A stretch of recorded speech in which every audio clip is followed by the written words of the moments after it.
कुछ ना पाऊंगा।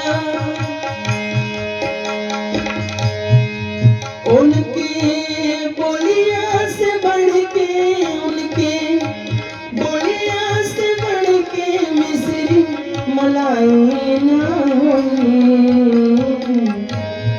सब कुछ मिल जाए पर दुनिया में माई ना मिले। सब कुछ मिल जाए पर दुनिया में माई ना मिले। सब कुछ मिल जाए पर दुनिया में माई ना मिले।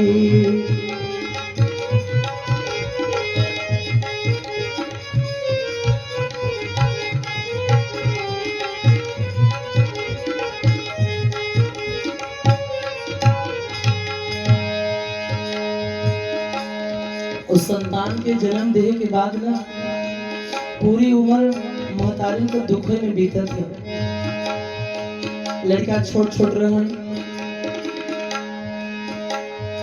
अपने लड़कन के कहूँ ही नहीं एहसास हो देती कि हमारे यहाँ खाए पिए के कोनो कमी बा। सुख दुख दिन मारतिया सहली, मुख से कबो कुछ ना कहली। होली दिवाली का त्योहार आवे, बगले पूरी बनता और अपने यहाँ तेल नहीं बाकी पूरी कैसे बढ़ई।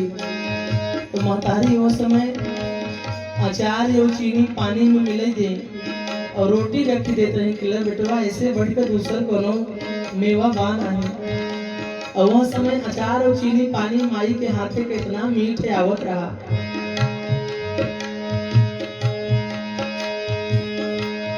सुख दुख दिन वारतिया सहली, मुख से कबहू कुछ ना कहली।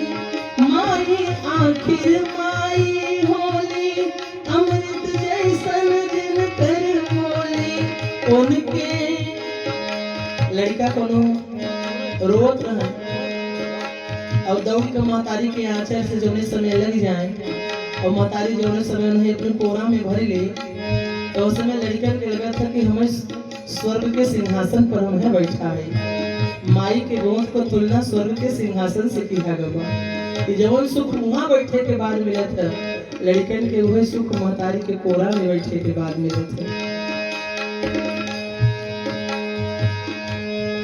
उनके अचरा से बढ़ के, उनके अचरा से बढ़ के कोनो रजाई ना मिली। सब कुछ मिल जाए पर दुनिया में माई ना मिले। सब कुछ मिल जाए पर दुनिया में माई ना मिले। सब कुछ मिल जाए पर दुनिया में माई ना मिले। सब मिलना आसान है भरत, लेकिन संसार में माँ मिलना आसान नहीं है। पत्नी मन पसंद मिल जाएंगी, लेकिन माँ मन पसंद नहीं मिलेंगी। तुम अपनी माँ को बुरा भला मत बोलो।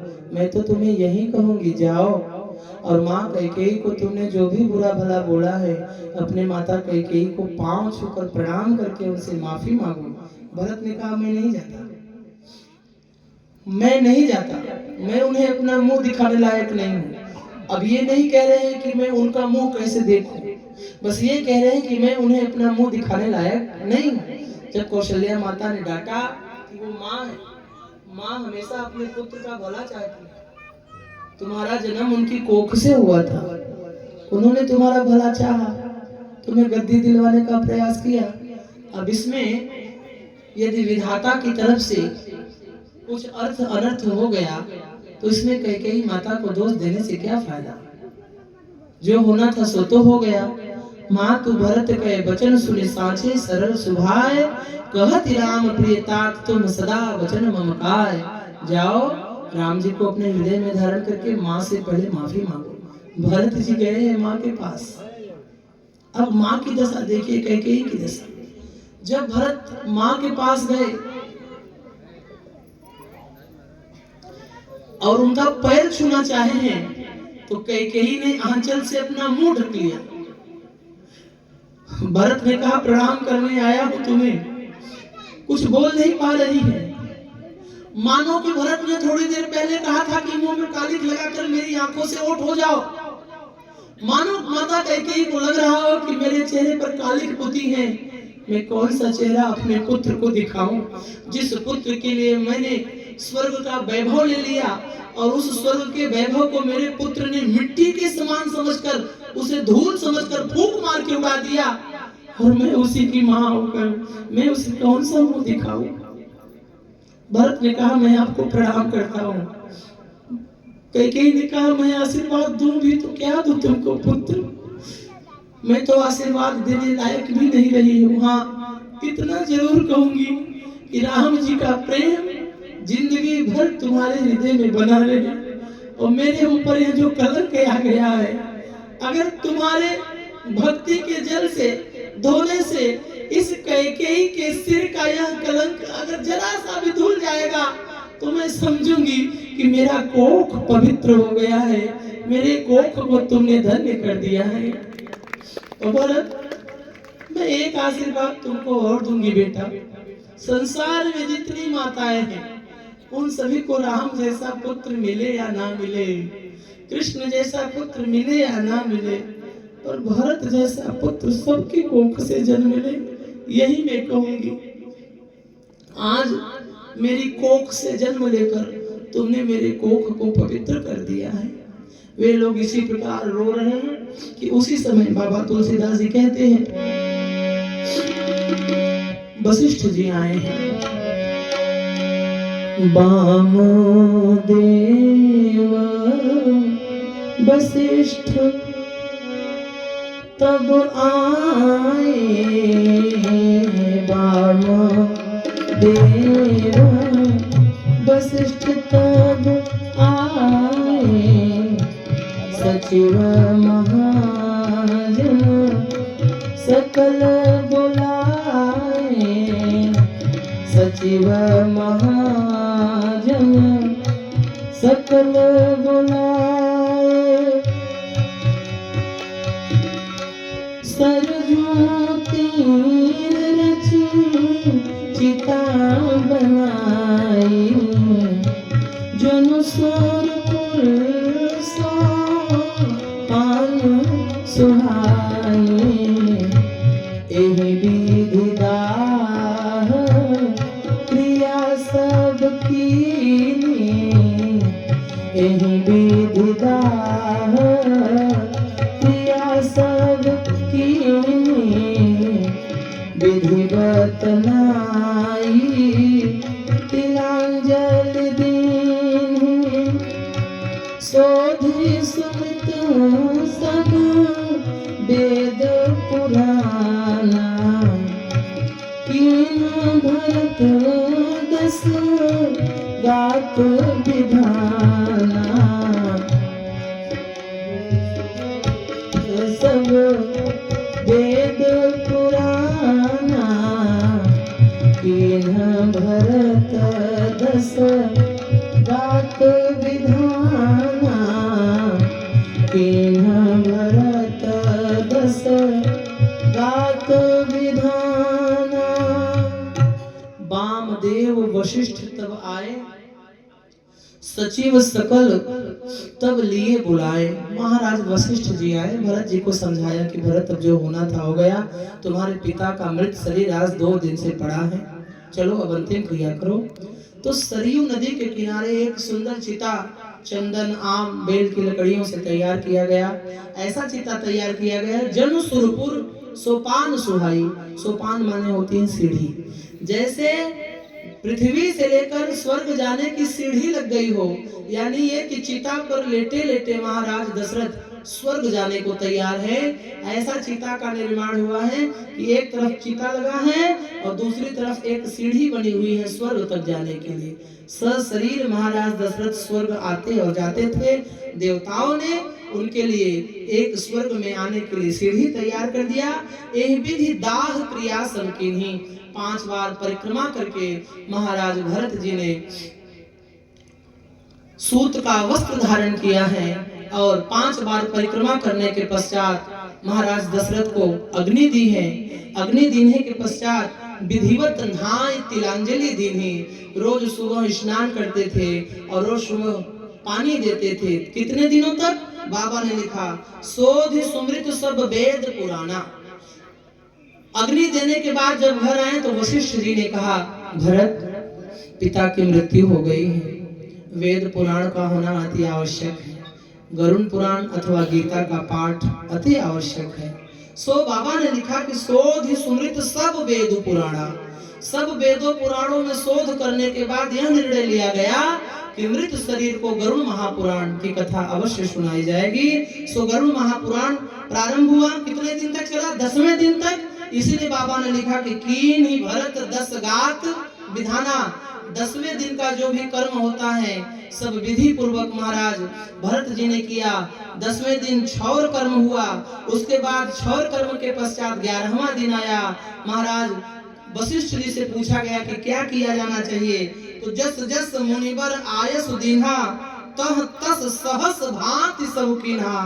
महाराज वशिष्ठ जी ने कहा, हे भरत महापात्रों को बुलवाइए, आज 11वां दिन है और विधि प्रकार स्वर्ग वीर खोज इत्यादि करते हुए अपने पिता का हजारों प्रकार से जितना भी बन सके उतना तुम उनके कर्म को करो। महाराज ने वह सब कर्म किया। जब वह सब कर्म किया तो 12वें दिन पूजन के पश्चात भय विशुद्ध दिए सबदाना। पूजन के पश्चात गौरी गणेश का पूजन किया है, उसके बाद वे शुद्ध हुए हैं। उसके बाद 13वें दिन सभी को निमंत्रण दिया गया है। धेनु बाज गज बाहन नाना, भोजन लगे पोर सुपुचारा, जस जस मुनिवर आय सुदीन्हा तह तस सहस भांति सब कीन्हा। उन सब प्रकार का काम महाराज भरत जी ने किया। पितु हित भरत कीन्ह जैसी करनी, सो मुख लाख जाय नहीं बरनी। अपने पिता के क्रिया कर्मों को भरत जी ने इतने अच्छे से किया कि अगर लाख मुंह आकर भी वर्णन करे तो वह करना कम है। यदि राम जी होते तो इतना नहीं कर पाते जितना महाराज भरत जी ने किया है। यहाँ एक प्रश्न उठता है कि चौपाई में केवल इतना ही लिखा है, चौपाई में केवल इतना ही लिखा है कि शोध सुमृत सब वेद पुराणा, कीन भरत 10 गात विधाना। 10 दिनों का जो कर्म है भरत ने बस वही किया। अब आगे यहाँ प्रश्न उठता है कि इसमें 11वां नहीं लिखा है, क्षौर कर्म नहीं लिखा है और 12वां नहीं लिखा है, 13वां नहीं लिखा है, तो नहीं हुआ क्या? तो तुलसीदास जी उसे लिखना उचित नहीं समझते थे, लेकिन तुलसीदास जी ने हम सभी को दृष्टांत के माध्यम से यह समझा दिया कि जस जस मुनिवर आयस दीन्हा, जैसे जैसे मुनि वशिष्ठ जी ने कहा वैसे वैसे भरत जी सब करते चले गए और उसके बाद शुद्ध हुए। कब? भय विशुद्ध दिए सबदाना। 12वें दिन शुद्ध होकर दान धर्म किया है। भोजन बाजी गज वाहन नाना, सभी को भोजन करवाया है, नाना प्रकार के वाहन दान किए हैं, अन्न दान किया है, जमीन दान किया है। और आखिरी में लिखते हैं कि पितु हित, पिता के हित के लिए जो भी करना चाहिए, 18वां पिंडा, 16 पिंडा, 32 पिंडा, 108 पिंडा, जो भी हो, उत्तम मध्यम खोडस विधि जो भी है, वो सभी प्रकार की विधियों को महाराज भरत जी ने खूब भली भांति किया। और अगर लाख मुंह से उसका वर्णन किया जाए तो नहीं किया जा सकता, वह कम है। जब सारी क्रिया हो गई तो एक दिन महाराज वशिष्ठ जी सही समय पाकर महाराज भरत के पास आए और भरत से बोले कि भरत जो होना था हो गया, अब तो एक काम करो, तुम्हारे पिताजी चाहते थे कि गद्दी पर तुम बैठो, इसीलिए मेरा निवेदन है महाराज भरत, अयोध्या के गद्दी पर आप बैठो। भरत जी ने कहा, महाराज मैं गद्दी पर बाद में बैठूंगा, पहले आप मेरे एक प्रश्न का उत्तर दे दीजिए।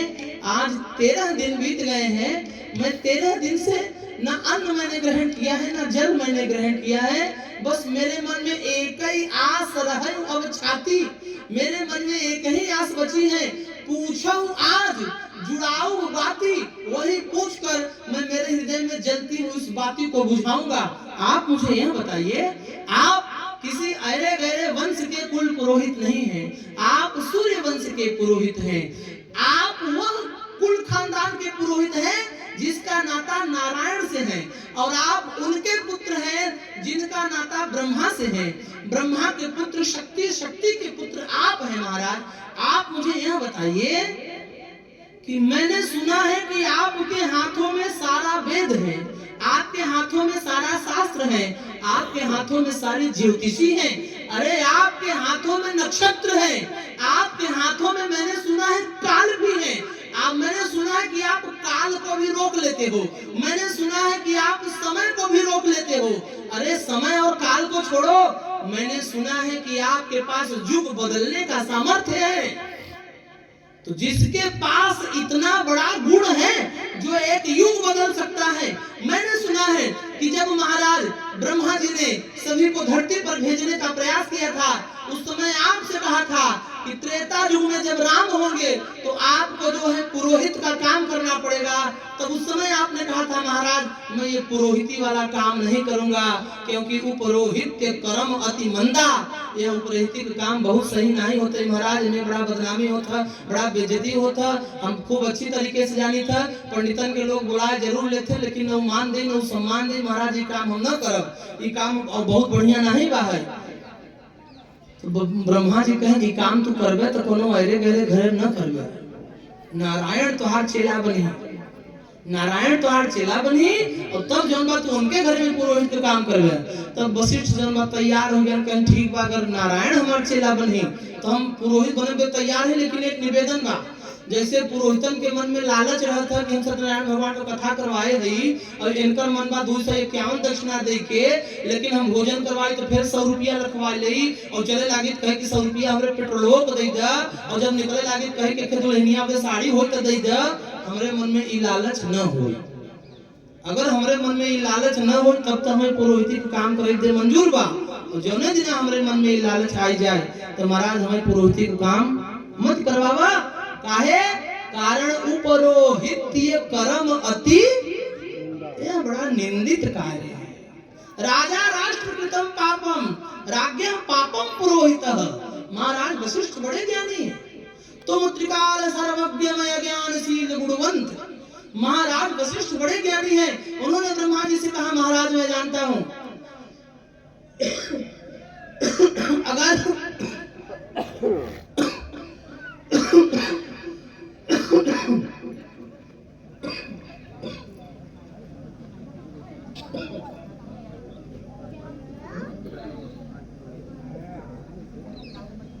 कहा कि मैं जानता हूं राजा राष्ट्र कृतम पापम राज्ञ पापम पुरोहित। अगर राजा कोई पाप करता है तो उसका फल पूरे राष्ट्र को भोगना पड़ता है, और अगर पूजा पाठ करवाने में पंडित से कोई गलती हो रही है तो उसका फल जजमान को नहीं पंडित को भोगना पड़ता है जो करवा रहा है। एक पंडित जी रहे, एक जगह गए जौन भाई द्वार पूजा करवाओ, वहीं वहां बैठा रहे, और पंडित जौन बा दिन भर ऑटो चलावे, और संझा की जौन बा के लिया चला गवा कि आओ भैया हमरे यहाँ जौन बा दूरा लगत है वहाँ पंडित आदमी है करवाई दे।